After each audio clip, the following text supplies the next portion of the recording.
It was almost 2 a.m. when I pulled into the gas station. Middle of nowhere.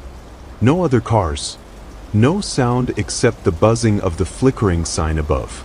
The road behind me had vanished into the fog, thick and heavy, curling around the edges of the lot like it was alive. I stepped out, the cold air wrapping around me as I swiped my card at the pump.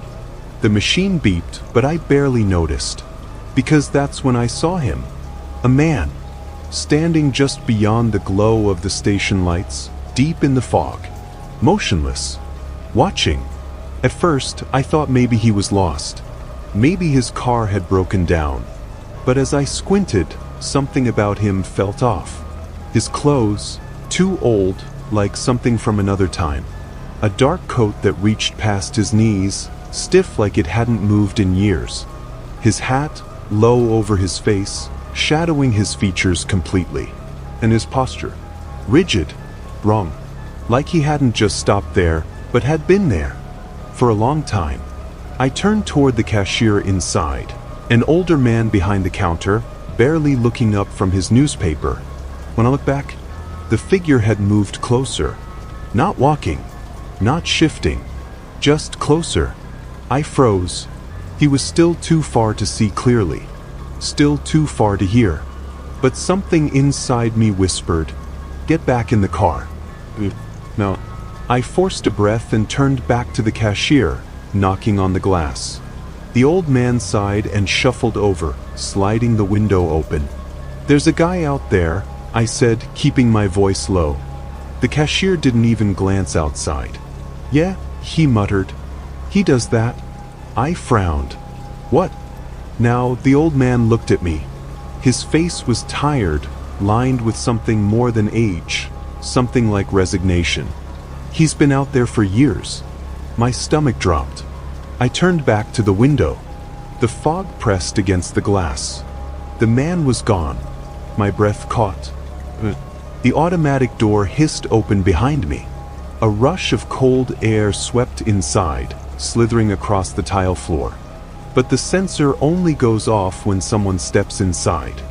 I didn't turn around. I couldn't. The cashier didn't move either. For 3 long seconds, the only sound was the soft buzzing of the sign outside. Then, as suddenly as it had opened, the door closed with a soft ding. The moment it did, the old man exhaled sharply, like he'd been holding his breath. I swallowed hard and finally forced my body to turn. Nothing. The store was empty. The road outside was empty.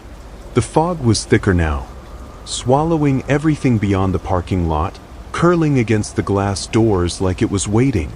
The cashier cleared his throat. "If I were you," he said, his voice low, steady, "I'd leave." No, I didn't argue. I didn't ask questions. I ran. The gas pump was still hanging from my car as I tore out of the lot, tires screeching against the pavement. In my rearview mirror, the gas station lights flickered. The fog curled and shifted, like something moving inside it. And just before the station disappeared completely into the mist, I saw it. The window. My reflection. But it wasn't me. It was him.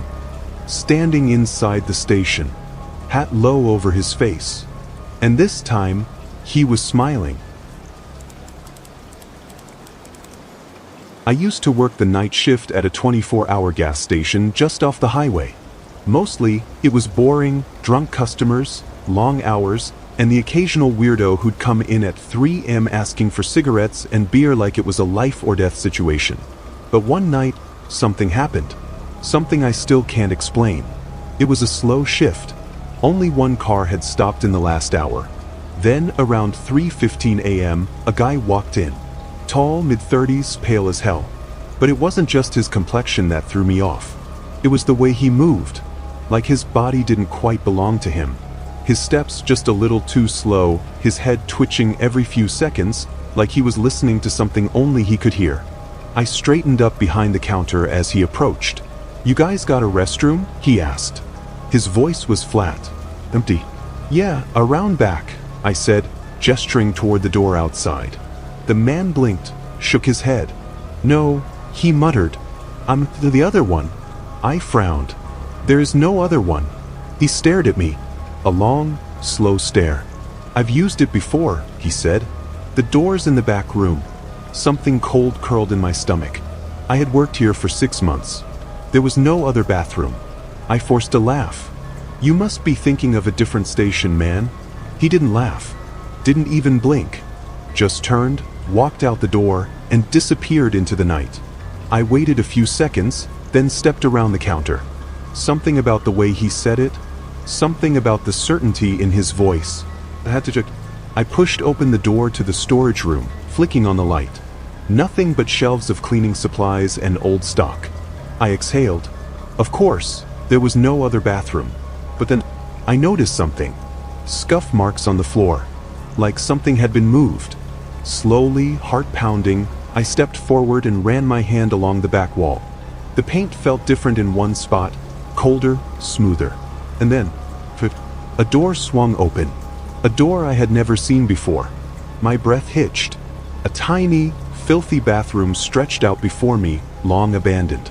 The light flickered, barely holding on. The sink was crusted with something dark, and the mirror above it was completely smashed. My pulse pounded in my ears. I stepped closer. There were scratches in the tile near the floor. Words carved deep. I crouched, squinting, and my blood ran cold. Don't let him in. I stumbled back, heart slamming against my ribs. And that's when I heard it. A noise from inside the hidden bathroom. A wet, rattling breath. Slow, shallow, behind. I didn't look. I slammed the hidden door shut, shoving the shelf back into place. Then I ran. Didn't lock up. Didn't even grab my stuff. I just ran. I quit the next day.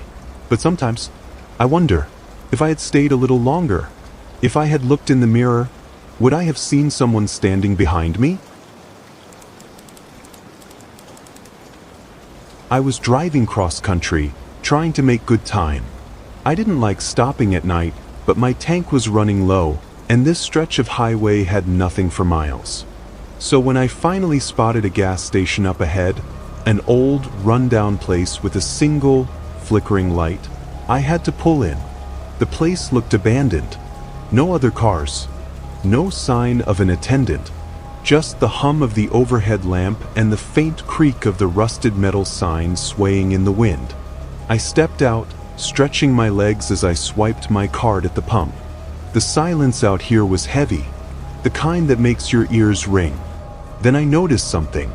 The gas station had a large glass window at the front, and in that window, I could see my reflection. At first, it was normal, but then, it moved. Not like a normal reflection.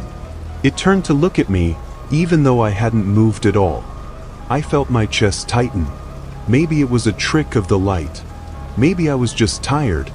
I lifted a hand slowly, and my reflection lifted its hand too. I let out a shaky breath, relieved. But just as I turned back toward the pump, I saw it. In the reflection. It didn't lower its hand. My stomach dropped. I whipped my head back toward the window. My reflection was standing there, frozen, hands still raised. And then it smiled, a slow, unnatural grin spreading across my own face. Except I wasn't smiling.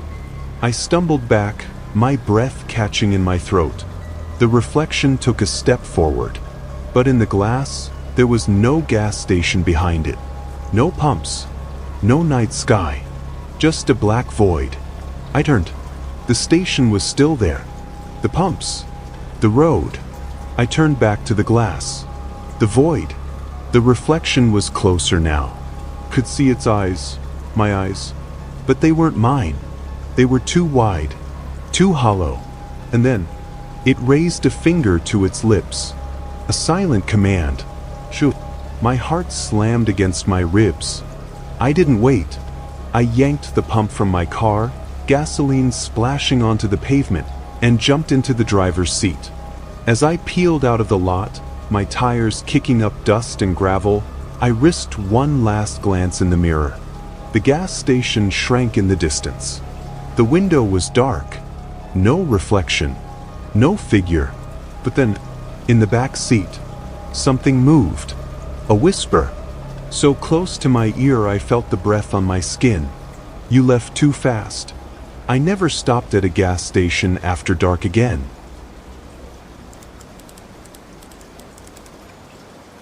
My friend Lisa used to work at a small gas station just off a deserted highway. It was the kind of place you'd only stop at if you were desperate. Faded sign. Dim, buzzing lights. The smell of stale coffee and something metallic in the air. She worked the overnight shift alone. And one night, she called me in tears. 1:57 a.m. The first time she called, her voice was shaking. "There's a man outside," she whispered. I frowned. "Okay? Like, is he harassing you?" She hesitated. "No," she said. "He's just standing there." I sat up in bed. "What do you mean?" Lisa sucked in a breath. "He's at pump 6. Just standing next to the pump. Not moving. Not blinking." I felt a chill. Okay, maybe he needs help? That's what I thought. Her voice was barely a whisper now. I asked if he needed anything. He didn't answer. Didn't even turn his head. Just stood there, staring at the store. Staring at me. 2:10 a.m. The second time she called, she was crying. "He's still there." My stomach twisted. "He hasn't moved?" Silence. No. I pulled on my jacket. "Okay, I'm coming over." "No," Lisa choked. "He just did something." I froze. "What?" Lisa's breath hitched. He smiled at me. My skin crawled. Not because he smiled. Because of how she said it. Like it was the worst thing in the world. I swallowed hard. "Hey, just lock the doors. Call the cops." She let out a shaky breath. I did. And? Lisa hesitated. The guy on the line asked me what he looked like. Another pause. And I realized, I don't know. A chill ran down my spine. "What do you mean?" "I can see him." Her voice cracked. "I can see his clothes, his hands. But his face, it's like my brain won't process it." Something cold settled in my chest. That primal fear of seeing something that shouldn't exist. Then Lisa gasped. "He's moving." "What? Where?" I heard her stumble back. Then, in a horrified whisper, "He's waving at me." 2:23 a.m. I drove as fast as I could. The gas station appeared on the horizon, glowing faintly in the night. Lisa was nowhere to be seen. Pump 6 was empty. I ran inside. The store was silent. Too silent. "Lisa?" No answer. I walked toward the counter. And that's when I noticed the security screen. The cameras showed the outside lot, all angles. And on the feed for Pump 6, Lisa was there, standing where the man had been. Not moving. Not blinking. Just staring at the store. She raised a hand and waved at me.